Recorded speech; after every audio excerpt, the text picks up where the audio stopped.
वात्सल्यत्व भाव को हम समझने का प्रयत्न कर रहे हैं। और जीवन में माँ बाप का अपने बच्चों के प्रति जो प्रेम और वात्सल्य रहता है, उसकी तुलना जब गाय और बछड़े के साथ कर लेते हैं तो दोनों में बहुत बड़ा अंतर आ जाता है। क्योंकि गाय और बछड़े में जो प्रेम और वात्सल्य रहता है वह निस्वार्थ भाव से वह गाय अपने बछड़े के प्रति अपना वात्सल्य करती है।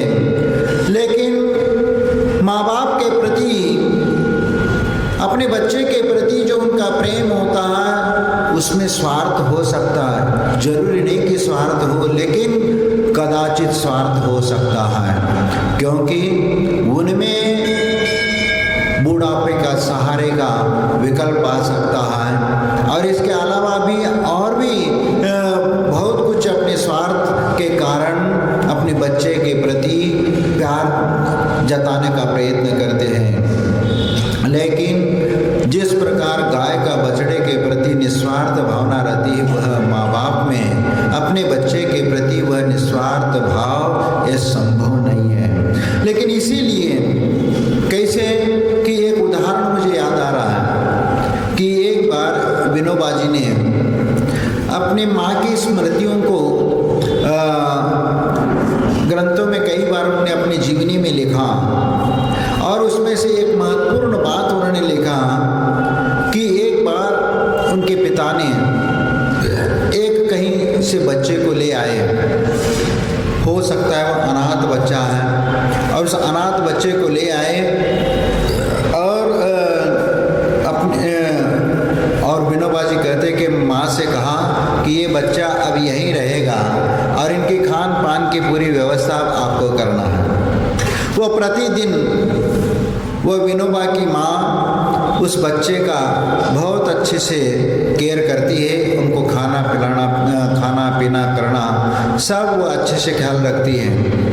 एक बार विनोबा का दृष्टिकोण यानी उसकी नज़र गई कि माँ उस बच्चे के लिए गरम गरम रोटी बना करके खिलाती है और मुझे ठंडी ठंडी रोटी परोसती है। तो उन्होंने कहा कि माँ आप ये भेदभाव क्यों करती हो, क्योंकि तुमने तो कई बार कहा कि सभी के भीतर ईश्वर का अंश है और आप सभी के भीतर ईश्वर का अंश समझती हो, तो ये भेदभाव क्यों तुम्हारे मन में आ रहा है। वह बात सुन करके वह माँ को थोड़ा उनने बोला कि हाँ बात आपकी सही है, लेकिन उनने जो जवाब दिया वो अब तो पढ़ी लिखी नहीं थी, लेकिन उनके जीवन में जो एक व्यवहार, अच्छा व्यवहार जो उनके जीवन में था, एक नैतिकता थी और अनेक संस्कारों के बीच में वो पली बड़ी थी। तो उन्होंने, क्योंकि आज इस प्रकार के संस्कार पाना बहुत कठिन होता है, क्योंकि आज अपने माता पिता अपने बच्चों को भेदभाव की दृष्टि सिखाते हैं कि ये वो है, ये वो है। इस प्रकार अलग अलग दृष्टिकोण से उनको सिखाया जाता है और भेद की दृष्टि उत्पन्न हो जाती है, और इससे उस भेदभाव के कारण इस संसार में अनेक समस्याएं खड़ी होती हैं। क्योंकि जब परिवार में जब भेदभाव होने लगता है तो भेदभाव होता है तो झगड़े होने लगते हैं, विवाद होने लगता है और अशांति घर में फैल जाती है। और इसीलिए संसार में हम देखते हैं तो कई जगह कई स्थानों पर ये भेदभाव आते हैं। कहीं काले गोरे का भेदभाव आता है, गरीब और श्रीमान का भेद आता है, कहीं नौकर और मालिक का भेद नजर आता है। ये सब भेदभाव ईर्ष्या, द्वेष और घृणा भाव को उत्पन्न करा देती है। और इसीलिए आत्मकल्याण में इस भेदभाव के दृष्टिकोण को समाप्त करना पड़ता है, क्योंकि आत्मकल्याण समता भाव के साथ ही हो सकता है, ईर्ष्या के साथ कभी आत्मा का कल्याण नहीं हो सकता। इसीलिए विनोबा की माँ ने अपने बच्चों को साम्य भाव का शिक्षा दी थी। और विनोबा ने अपनी माँ को उल्हाना देते हुए बोला कि माँ, तुम तो समानता की शिक्षा देती थी, सब बराबर हैं, सब एक समान हैं, तो आप ये भेदभाव की दृष्टि क्यों करती हो? उसके लिए गरम रोटी खिलाती और मेरे लिए ठंडी रोटी परोसती हो। माँ अपने बेटे विनोबा जी से इन्हें प्यार से विनया कह करके बोलती थी और उन्होंने कहा, विनया, बात तो तेरी सही है, लेकिन सबके भीतर भगवान का दर्शन होना चाहिए और सबके समानता का व्यवहार भी करना चाहिए, पर क्या करूं? एक मार्मिक जवाब देते हुए उन्होंने कहा कि मैं क्या करूं, क्योंकि मेरे मोह के कारण मैं तुझे अपना बेटा मानती हूं, मैं मोह के कारण मैं तुझे अपना बेटा मानती हूं, तो तेरे भीतर अभी ईश्वर का दर्शन मुझे नहीं होता और उस अनाथ बच्चे के भीतर मुझे ईश्वर का दर्शन होता है। जिस दिन तेरे प्रति भी मेरा मोह समाप्त हो जाएगा और मोह घट जाएगा, तेरे भीतर मुझे ईश्वर का दर्शन होने लगेगा, तो मैं तेरी सेवा भी ईश्वर मान करके करूंगी। अभी तो तू मेरा बेटा है। देखो कितनी अच्छी बात उन्हें अच्छे सहजता से उन्हें समझा दी। बड़े बड़े अच्छे पढ़े लिखों को भी इस प्रकार की बात दिमाग में नहीं आती, क्योंकि आज जिस संस्कारों के बीच में हम पल रहे, बड़े हो रहे, तो वहाँ पर ऐसी अच्छी बात तो कभी आ ही नहीं सकती, क्योंकि वो माँ अपने बच्चों को प्यार तो करती है, लेकिन समानता का भाव भी पढ़ा रही है और शिक्षा भी दे रही है, लेकिन वह अपने बेटे से भी उस पराये अनाथ बेटे के प्रति वह प्यार करती है। क्यों करती है? क्योंकि उसमें उसकी सेवा करने से उनकी एक आत्मसंतुष्टि मिलती है कि हाँ, मैंने अपने पराये को भी अपना बेटा मान करके उनका पालन पोषण किया, मैंने उनके साथ कोई पराया मान करके मैंने उसके साथ व्यवहार नहीं किया, तो इसीलिए मुझे उसमें उस भगवत के दर्शन हो जाते हैं, क्योंकि वो गुण मेरे भीतर आ जाते हैं, क्योंकि उनको देखने से उसके साथ द्वेष की भावना या पराये की भावना मेरे भीतर उत्पन्न न हो, इसीलिए मैं उनके साथ ऐसा व्यवहार करती हूँ ताकि मेरा मन उसके प्रति भी एक अपने बेटे के समान रहे। लेकिन अपने बेटे के प्रति तो मोह है, लेकिन आज जो माताएं अपने बेटे के प्रति यदि मोह है, तो पहला अपने बेटे को गरम गरम खिलाएंगे और दूसरे बेटे को ठंडी ठंडी खिलाएंगे।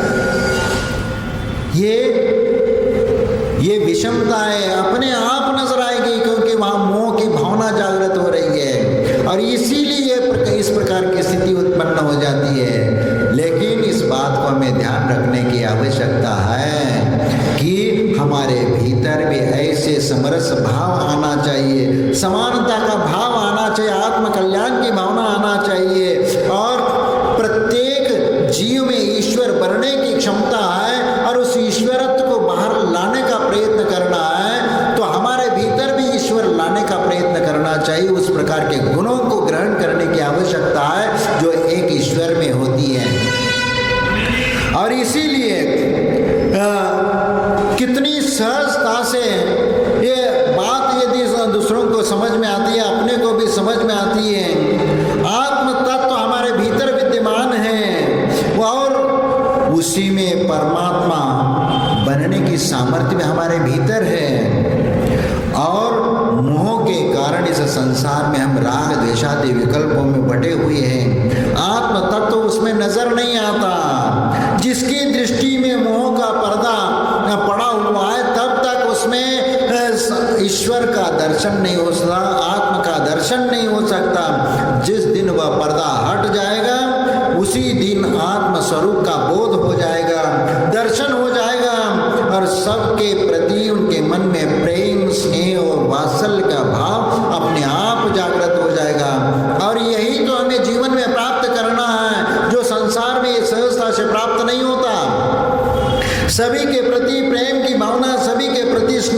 और वात्सल्य की भावना ये बहुत कठिन होता है। व्यवहार में एक दूसरे के प्रति द्वेष की भावना सहजता से उत्पन्न होती है, ईर्ष्या भाव जागृत हो जाती है, और वह तो ज़्यादातर सधर्मी के प्रति ज़्यादा होता है, क्योंकि सधर्मी के प्रति वात्सल्य का भाव रखना बहुत कठिन होता है। और यदि सधर्मियों के प्रति यदि वात्सल्य का भाव यदि रख पाते हैं तो हमेशा गुणग्रही दृष्टि हमारी बन जाएगी, क्योंकि सधर्मी के प्रति अंतरंग से उनके प्रति रुचि, उनके प्रति स्नेह या उनके प्रति द्वेष और ईर्ष्या भाव नहीं रखना, और प्रेम स्नेह और वात्सल्य आदि भाव रखना ही यदि हमारा दृष्टिकोण है, तो गुणों को प्राप्त करने का दृष्टिकोण है, तो आपके मन में ईर्ष्या कभी नहीं आएगी। लेकिन गुणों को सहन नहीं कर पाना ही ईर्ष्या भाव जागृत हो जाता है। हम किसी के प्रति ईर्ष्या भाव जागृत क्यों होता है? हमें राजा के प्रति ईर्ष्या भाव नहीं होता, या ईर्ष्या भाव वो उत्पन्न होता है, वहां पर उत्पन्न होता है जहां हमारा सहधर्मी भाई है, जहां सहधर्मी भाई हमसे कुछ विशेषता नजर आने लग जाए, अरे ये बहुत बड़ा बन करके घूम रहा है, ऐसे मन में इच्छा होने लगती है। राजा का वैभव देख करके कभी ईर्ष्या नहीं होगी, राजा को देख करके, उनका ऐश्वर्य देख करके, उनकी वेशभूषा देख करके कभी ईर्ष्या भाव नहीं होगी। लेकिन एक सधर्मी यदि अपने से अच्छा कपड़ा पहन करके आ जाए, अरे भाई आज तो ठाट बाट तेरा कुछ अलग ही नजर आ रहा है, हाँ, यानी उसके प्रति ईर्ष्या भाव भले ही दिखाना नहीं चाह रहा, लेकिन बोलने में तो आ रहा है, भाई आज तो क्या रंग में हो, बहुत ठाट बाट में हो, क्योंकि ये अनादिकाल का संस्कार हमारे भीतर जो पनपा हुआ है, उसके कारण हम अपने साधर्म्य के प्रति इस प्रकार के दृष्टिकोण से हम नहीं देख पाते, इस प्रकार हम समझने का प्रयत्न नहीं कर पाते। और इसीलिए हमें ये समझने की बात है कि एक सधर्मी के प्रति भी एक वात्सल्य की भावना होना और उनके गुणों की प्रशंसा करना असल में सामान्य व्यक्ति नहीं कर पाता, क्योंकि सधर्मी के प्रति वात्सल्य का भाव होना बहुत कठिन होता है। लेकिन यही तो यहाँ पर शिक्षा देनी है। एक उदाहरण मुझे याद आ रहा है कि एक राजा की सवारी निकलने वाली थी रास्ते से, और रास्ते में सफाई करने वाला जमादार वो रोड साफ करता हुआ जा रहा है, और रोड साफ करता हुआ जा रहा है, लेकिन एक दूसरा जमादार एकदम वो सामने नजर आया, और उसने थोड़े से अच्छे ठीक ठाक कपड़े पहने हुए थे। तुरंत उसके मुंह से वही बात निकली जो एक सधर्मी के प्रति ईर्ष्या भाव उत्पन्न हो जाता है। बड़े ठाट बाट से कपड़े पहन करके आए हो, क्या बात है। लेकिन राजा हीरे जवाहरात के कपड़े पहन के आया है, उसके प्रति ईर्ष्या का भाव नहीं है, लेकिन एक सधर्मी के प्रति ईर्ष्या का भाव जागृत हो जाता है। इन्हीं को हमें जीतना है, हमारे मन में इस प्रकार के भाव उत्पन्न होने नहीं देना है, क्योंकि सधर्मी को देख करके भी हमारा प्रेम उमड़ावे, हमारा प्रेम जागृत होना चाहिए, और उसके प्रति प्रेम और वात्सल्य के साथ उनके साथ व्यवहार करना चाहिए, क्योंकि सधर्मी के गुणों की प्रशंसा करना और उनको बढ़ते हुए देखकर भी प्रसन्न होना, ये बहुत बड़ी बात होती है। और ये उनके साथ ये उचित है, क्योंकि उसका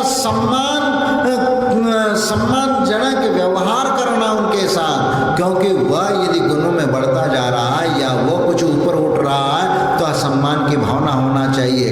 यदि मान लीजिए एक ही परिवार में एक लड़का आईएएस बन जाता है, तो दूसरा वो आईएएस नहीं बना, लेकिन दूसरा वो कोई दूसरा ऑफिसर बन गया, उसके मन में थोड़ा सा ये आएगा, भैया ये हमारा भाई तो बहुत आगे बढ़ गया, भाई में भी ईर्ष्या भाव हो जाता है।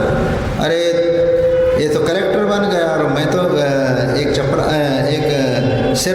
सर्विस करने वाला एक बैंक में नौकर हो गया, उसमें और उसमें अंतर है। एक प्रशासनिक सेवा का मौका मिला और एक तो दूसरों की यहाँ नौकरी करके अपना जीवन जीने के लिए तैयार हो जाता है।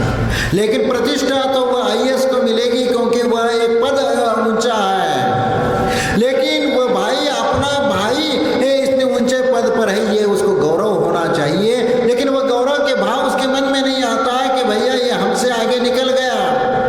कई बार ये परिवार के बीच में भी ऐसे भाव उत्पन्न हो जाते हैं कि एक परिवार यदि अच्छा, क्योंकि जब भाई भाई अलग होते हैं तो अपना अपना धंधा करते हुए किसी की एक विशेष पुण्य का उदय होता है तो अपने मेहनत के बलबूते पर वह अपना विकास कर लेता है। और एक भाई ऐसा होता है कि उसका दिमाग उतना नहीं चलता, जो जितना है उतना ही करता हुआ कमाता, और धीरे धीरे उसमें जितना भी कमाना होना चाहिए, कमाई होना चाहिए, उतना वो कमाई नहीं कर पाता। ये अपना अपना पुण्य का खेल है। लेकिन वहाँ ईर्ष्या का भाव यदि नहीं आता है और वह अपने उस भाई का वो सम्मान की दृष्टि से देखता है तो उसका गौरव माना जाएगा और वह उसकी उदारता मानी जाएगी, और वह अपने गुणों में वह गुण वृद्धि कर लिया कि दूसरों के प्रति भी उन गुणों का सम्मान करने की भावना उसके मन में जागृत होने लगी, तो समझ लेना कि वह यानी अच्छा दिशा में वह आगे बढ़ रहा है। इसलिए हमारे मन में जो द्वेष की भावना है उसको मिटाने का प्रयत्न करना चाहिए। आपको मालूम है कि एक महाभारत का एक प्रसंग है कि पांचों पांडवों को दुर्योधन और उनके सभी ने मिल करके उनको वनवास जाने को मजबूर कर लिया। उस समय उनकी माँ कुंती वह विदुर के साथ वहीं हस्तिनापुर में रह जाती हैं, और एक दिन उन्होंने दुर्योधन से मिलने की बात करी। दुर्योधन के पास जाने की बात करी। उस समय विदुर ने कहा कि माँ, विदुर के पास जाना क्या ठीक है? क्योंकि जिन्होंने अपने पुत्रों को वनवास भेजने के लिए मजबूर कर दिया, उसके प्रति आपकी द्वेष की भावना कैसे समाप्त हो सकती है? तो उस समय वह कुंती उनको ये जवाब देती है कि देखो, उनका द्वेष मिटाने के लिए मैं नहीं जा रही। उनका हमारे पुत्रों के प्रति जो द्वेष की भावना है और या मेरे प्रति भी उनका द्वेष की भावना हो तो मैं उसको मिटाने नहीं जा रही हूँ। मैं जा रही हूँ हम मेरे भीतर में जो द्वेष की भावना है उसको मिटाने जा रही हूँ उनके पास। कितनी बड़ी बात है, क्योंकि हमारे भीतर जो देश की भावना पनप रही उसके कारण हम कर्म का बंद करते हैं, और वही कर्म बंद हमारे लिए दोबारा इस प्रकार का कर्म बंद के लिए कारण बनती है, क्योंकि इस प्रकार के प्रसंग जब भी आते जाएंगे वही कषाय बंधता चला जाएगा।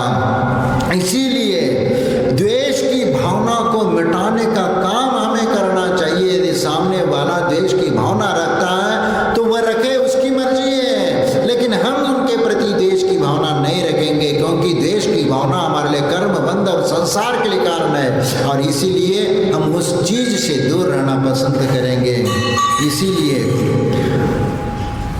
इन्हें द्वेष मिटाने का सवाल नहीं, अपने भीतर को मिटाने का सवाल है। दूसरे के मन में जो द्वेष भावना है उसको मिटाने का हम कितना भी प्रयत्न कर ले वह हम मिटा नहीं पाएंगे। हो सकता है मिटा भी पाएं, लेकिन ज़्यादातर ये होता है कि यदि जिस व्यक्ति के प्रति द्वेष की भावना है वो व्यक्ति उसका द्वेष की भावना मिटा नहीं सकता,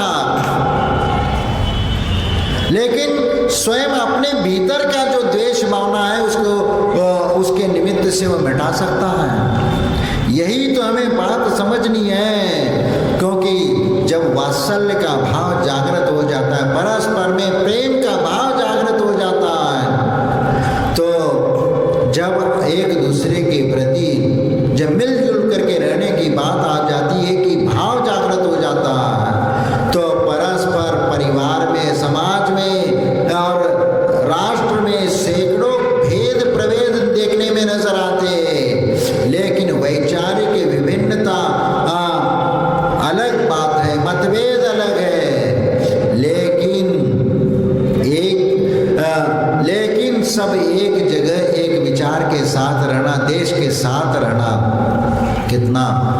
कठिन होता है, क्योंकि एक बार आचार्य श्री ने भी बोला था, क्योंकि जाति पंथ के लेकर के हम इतने सारे बटे हुए हैं, आपस में हमारा कितना अस्तित्व गिरता जा रहा है। संगठन रहना चाहिए, संगठन होना चाहिए, ये आचार्य श्री की बात थी। लेकिन आज संगठन कैसे हो सकता है भाई? हम अपने मंदिर में ही लिखते हैं कि ये सेतवाल मंदिर, ये खंडेलवाल मंदिर, ये परवार मंदिर, ये सब अपने जाति के बोर्ड लगाते हैं। आप ये कई जगह आपने देखे होंगे, लेकिन कोई जिन मंदिर है, भगवान का मंदिर है बस, और इससे कोई समाज कोई मायना नहीं रखता, क्योंकि कोई भी भगवान का भक्ति करे, स्तुति करे, ये करे, तो वहाँ कोई जाति पंथ आड़े नहीं आना चाहिए, क्योंकि कोई भी व्यक्ति भगवान की भक्ति करना चाहता है तो वह कर सकता है, और करने में कोई दिक्कत नहीं होना चाहिए, क्योंकि खंडेलवाल, पल्लीवाल, पोरवाल, बगैरवाल आदि ये जितनी जातियां हैं, ये जातियों में बट करके हम अपना अस्तित्व को कमज़ोर कर लेते हैं। लेकिन जिस दिन ये जातिवाद समाप्त हो जाएगा, चाहे वह देश का हो या समाज के भीतर का जातिवाद हो, वह देश को और धर्म को और समाज को कमज़ोर कर लेता है, और कमज़ोर जहाँ होता है वहाँ दूसरा व्यक्ति इसका फायदा उठा सकता है। इसीलिए हमें संगठित रह करके भी हमें कार्य करना चाहिए। लेकिन ये तो प्रवचन की बात होती है ना, प्रवचन में तो बोला जाता है, लेकिन जो व्यक्ति संगठन की बात करता है वही व्यक्ति जब प्रसंग की बात आता है वही कहता है कि भाई भैया अपनी अपनी जगह, क्योंकि वो प्रवचन की बात अलग होती है, उपदेश की बात अलग होती है, लेकिन आचरण में लाने की बात आती है तो पर वहाँ पर भेद और जाति नजर आ जाती है। हाँ, आप अपना धर्म और संस्कृति के प्रति आप निष्ठावान रहिए, आप अपनी पूजा पद्धति जो है उसके प्रति आप समर्पित भाव से करिए, लेकिन जब भी देश की बात आएगी, राष्ट्र की बात आएगी, तो वहाँ सब हम एक हैं। इस दृष्टिकोण से हमें चलना पड़ेगा, तभी हम सुरक्षित रह पाएंगे, अन्यथा हम सुरक्षा का गारंटी हम नहीं ले सकते। इसीलिए हम इस दृष्टिकोण से रहना चाहिए। एकता का अर्थ यह नहीं कि मात्र एक हो सिर्फ बोर्ड पे लिखने मात्र से हम एकता के सूत्र में बंध गए। वक्त पड़ने पर एक दूसरे के लिए भी खड़े होना जरूरी है, तभी तो हम एक हो गए। एक दूसरे के लिए मदद करने के लिए खड़े होना चाहिए। सिर्फ जातिवाद को बढ़ावा देने मात्र से हमारा कभी उत्थान नहीं हो सकता, हमारा कभी कल्याण नहीं हो सकता। इसीलिए जब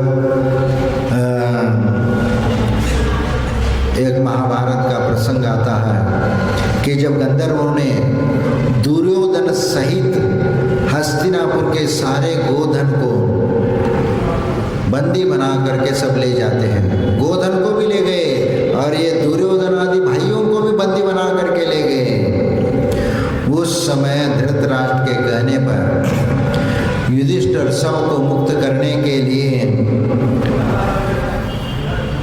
उनको कह देते हैं कि वह धृतराष्ट्र युधिष्ठिर को बुला करके कह देते हैं कि ऐसा ऐसा हुआ है। तो उस समय युधिष्ठिर सबको मुक्त कराने के लिए गंधर्व के साथ युद्ध करने के लिए वह तैयार हो जाते हैं।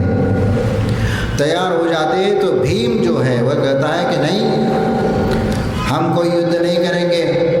जिसने हमारे साथ इतना प्रताड़ित किया, हमारे साथ विरोध किया, हम उनके लिए कैसे सहयोग करेंगे। और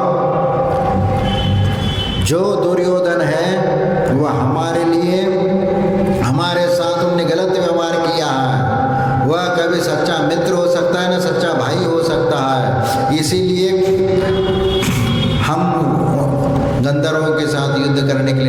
जाएंगे।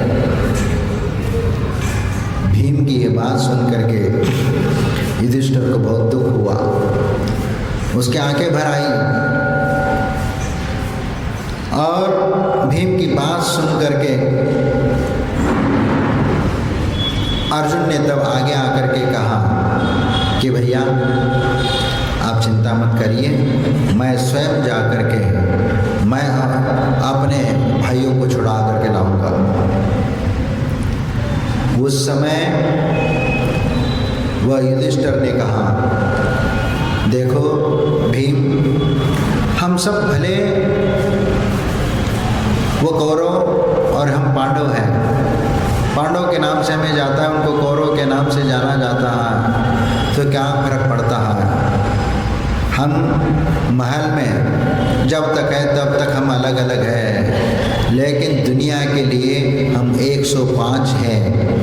इन्हीं बात को हम दुनिया के सामने यही प्रस्तुत करना है कि हम सब एक हैं और एक रह करके ही हमें प्रतिकार करना है, तभी तो हम सामने वाले को वह इस प्रकार के अपने विभाजन का फायदा उठा करके वह अपने देश को कमजोर करने का प्रयत्न कर सकता है। इसलिए ऐसा कर्म हमें नहीं करना है, हमें तो उनके साथ खड़े होना है। और जीत करके आ भी गए अर्जुन वह जीत करके उनको सबको ले आए, गोधन को भी वापिस ले आए।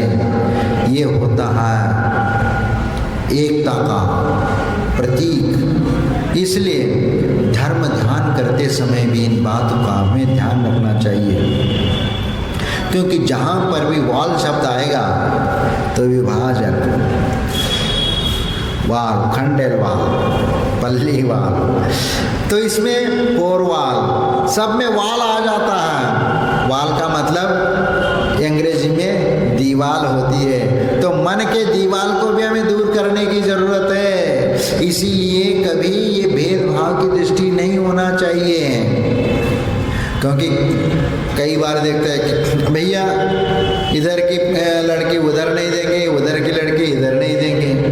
है दोनों जैनी, सब भगवान को मानते हैं और भगवान की आराधना भी करते हैं, पूजा पाठ भी करते हैं, लेकिन मन में कुछ ये विकल्प है तो ये भावना लेकर के बैठे रहते हैं। इसीलिए अब जो ये धारणा सब दूर होना चाहिए, हम सब जैनी एक है, क्योंकि ये सब मतभेद मिटेंगे तभी तो हम जिन शासन की महिमा को प्रभावना के अंग में हम देख सकेंगे।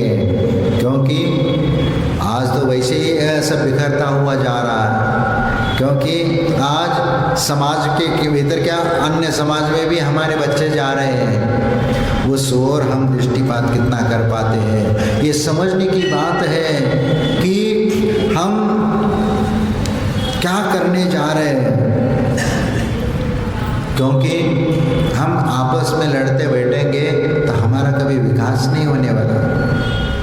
देखो, कुत्ता अपने जाति को देख करके भौंकता है, क्योंकि वह भी दूसरे कुत्ते के ऊपर गुरगुराता है, उसके ऊपर भौंकता है, लेकिन मालिक का वो वफादार होता है। उनके दरवाजे में कोई ऐसी व्यक्ति या ऐसी कोई जानवर या ऐसी कोई चीज़ ऐसी आ गई तो वो उसके ऊपर भौंके बिना नहीं रह सकता। वो उसकी ईमानदारी था, वो गुण अलग है अपनी जगह, लेकिन अपनी जाति के व्यक्ति को देख करके वह तो भौंकता है। और यदि ऐसा ही हमारा वे दृष्टिकोण रहेगा तो ये कभी अच्छा नहीं माना जा सकता, क्योंकि यदि हम अपने ही सहधर्मियों से प्रति देश की भावना रखने शुरू कर देते हैं तो अनर्थ ही है। लेकिन क्या करें, ये कलियुग का ही ऐसा प्रभाव है कि आचार्य भद्रबाहु के समय ही दो भागों में बट गए। पूरे 24,000 का संघ में से 12,000 का संघ उत्तर भारत में रहा और 12,000 का संघ दक्षिण भारत में गया। दक्षिण भारत में जो गया वह सुरक्षित रह गया और उत्तर भारत में था वह पथभ्रष्ट हो गया, क्योंकि 12 साल के अकाल में इनकी चर्या बदल गई, वस्त्र आ गए, परिस्थितियों के कारण वह 2-2, 3-3 बार खाने लग गए, पानी पीने लग गए। तो हमें गर्मी सहन नहीं होता, सर्दी सहन नहीं होता, इसलिए कंबल भी आ गए ऊपर। अब इतना सारा आ गया, अब छोड़ने को तैयार नहीं, अब क्योंकि सम्मान तो वही मिलने लगा। लेकिन बाद में 12,000 का समय विशाखाचार्य आदि संघ जब पुनः लौट करके आ गए, लौट के आने के उपरांत जब उनने देखा कि यहाँ सब ये अस्त व्यस्त हो गए, उनको समझाने का प्रयत्न किया, कुछ समझ गए तो उनको प्रायश्चित दे करके पुनः मुनि बना दिया, लेकिन कुछ तो ढीठ रह गए। उनने कहा कि भैया नहीं, हम तो कुछ नहीं, हम तो यही हैं, यही हमारे लिए ठीक है। उनने कहा कि यदि तुमसे यदि नहीं बनता है, यदि धर्म का पालन कठिन लगता है तो तुम ब्रह्मचारी बन करके रहो ना, लेकिन ये इस प्रकार विभाजन मत करो, अवर्णवाद मत करो धर्म का, क्योंकि दिगंबर मुद्रा ही मोक्ष का मार्ग है, वस्त्र मोक्ष का मार्ग नहीं है। लेकिन वह माने नहीं। उसके साथ साधुओं के बीच में हाथापाई हो गई और स्थूल भद्रादि वृद्ध साधु थे और उनके पास तो सब लाठियां भी थी, क्योंकि उस समय लाठी आ गए थे, क्योंकि जब भिक्षा मांगने जाते तो कुत्ते वगैरह आ जाए, कोई छीना झपटी करने यदि आ जाता है तो लटका उपयोग कुछ करने के लिए वो रखा हुआ, और वह लाठी एक उपकरण के रूप में रखा गया और फिर उसी लाठी से स्थूल भद्रादि को मारा गया। वृद्ध तो थे ही और 2-4 डंडे पड़ गए तो उसी में उनकी समाधि हो गई। आर्तरौद्र ध्यान के साथ उनका मरण हुआ तो बेंतर बन करके उनको परेशान करने लग गए, नहीं तुम्हें अब ये स्वीकार करने नहीं दूंगा। फिर आखिरी में एक दिगंबर मुनि ने उनको उपाय बताया कि भाई एक शांति का मार्ग है, तो उनकी पूजा करना शुरू कर दो तो वो शांत हो जाएगा। तब उसके बाद उनको फिर पूजा करना शुरू कर दी। इसीलिए जब भी वह बोलते हैं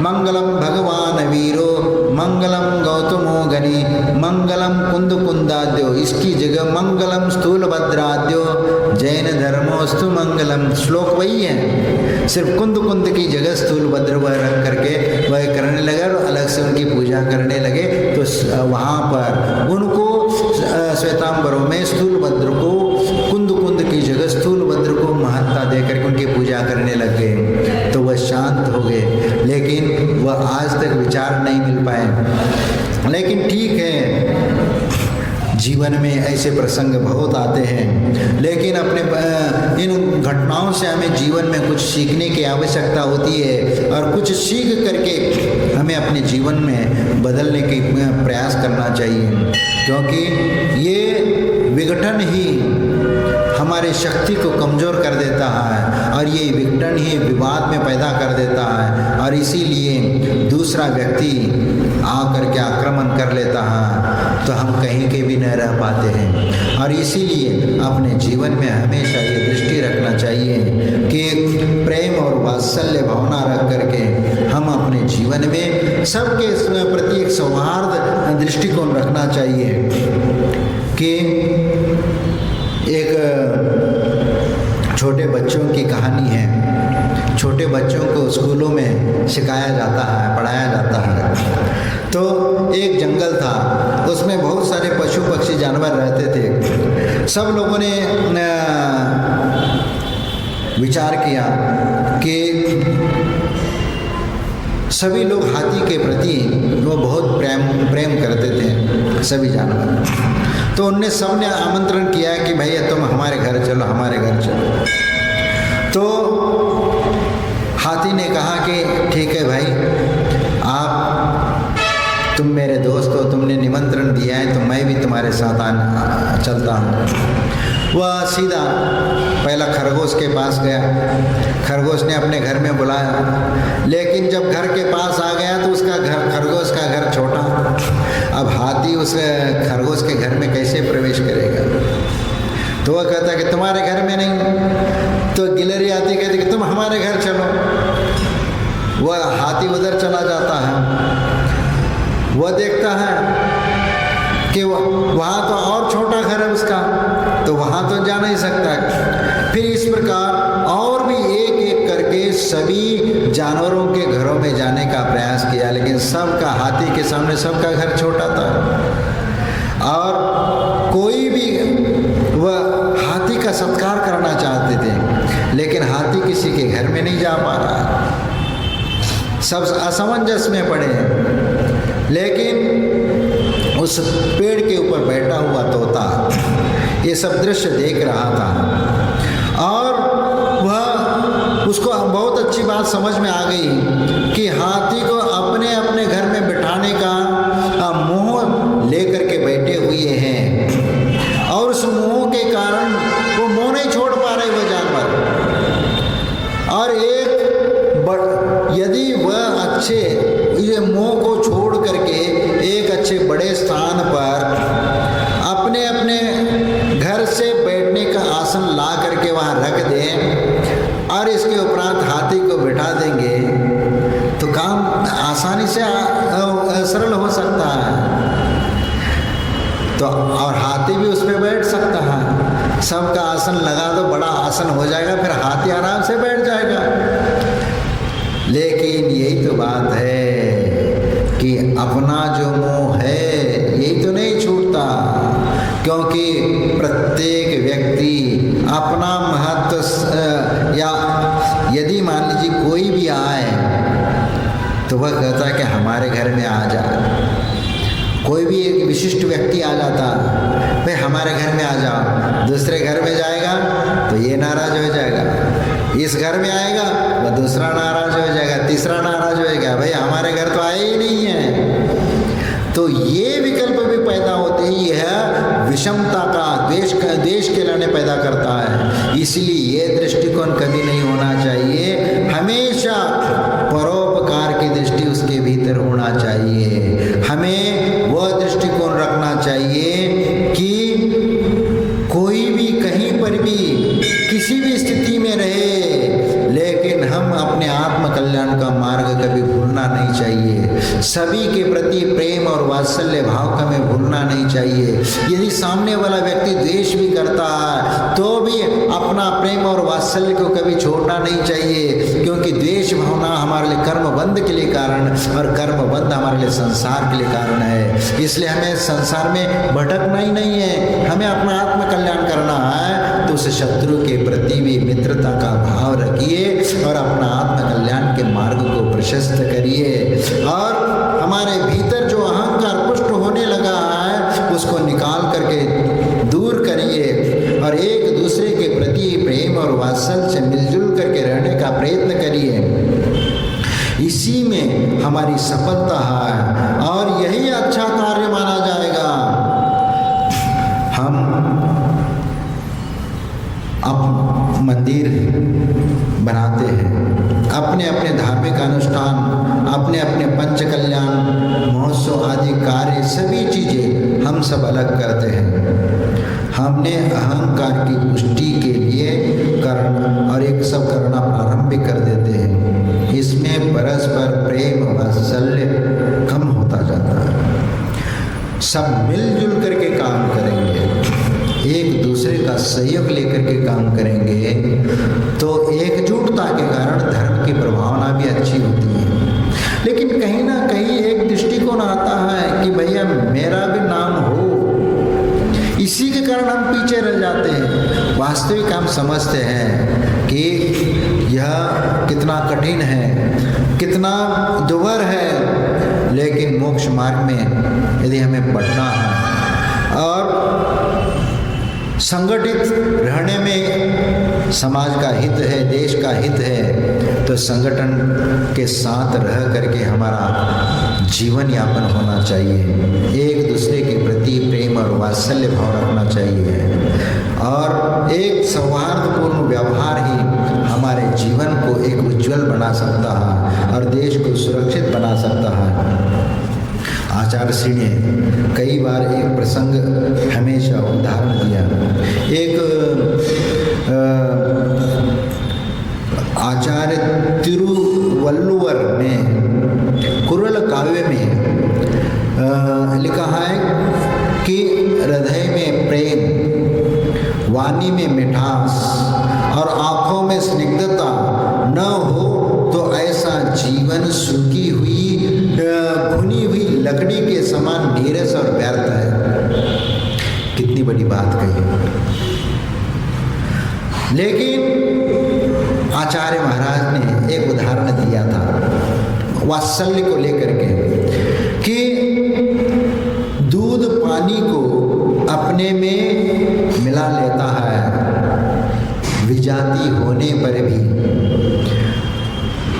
और हम लोग सधर्मी या सजातीय होकर भी हम उनको नहीं मिला पाते। सजातीय होकर के भी हम अपने आप लोगों को नहीं मिला पाते। एक दृष्टांत के मारे इसको समझाने का आचार्य ने प्रयत्न किया कि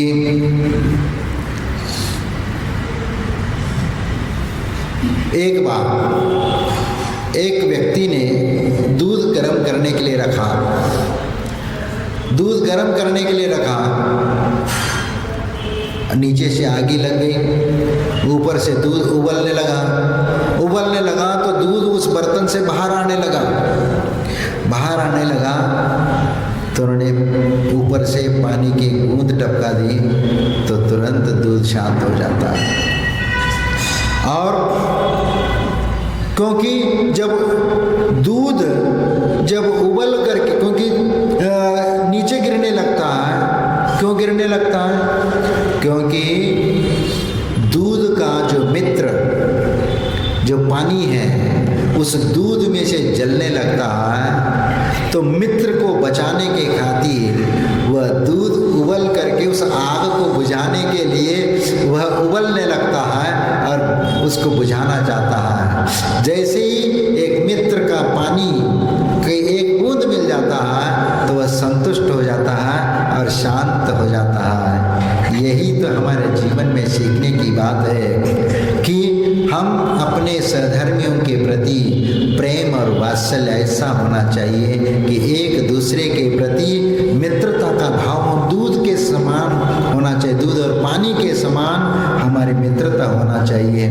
क्योंकि ऐसा ही व्यवहार हमारा परस्पर सहधर्मियों के बीच होने से एक आदर्श जीवन स्थापित हो जाता है और यही स्व पर कल्याण के लिए कारण बन जाता है। और इसलिए इस प्रकार का जीवन जी करके हमें अपना आत्मा का कल्याण करना चाहिए, क्योंकि यही हमारा जीवन है। क्योंकि प्रेम, वात्सल्य और समता और सहिष्णुता आदि के साथ जब हम अपना जीवन यापन करते हैं तो दूसरों को भी जब प्रेम और वात्सल्य मिलता है तो वह उनके प्रति सम्मान के दृष्टि से देखने लगता है और वह भी उनके प्रति समर्पण के भाव से उसको देखने लगता है। और यही तो हमारे जीवन में एक शांति का मार्ग स्थापित हो सकता है। और इसलिए इस प्रकार हम अपना जीवन जीते हुए हम अपने जीवन को सफल बनाएंगे और अपने इस वात्सल्य अंग को प्रभावना का अंग बना करके हम अपने जीवन को यापन करेंगे। जय बोलो महाराज।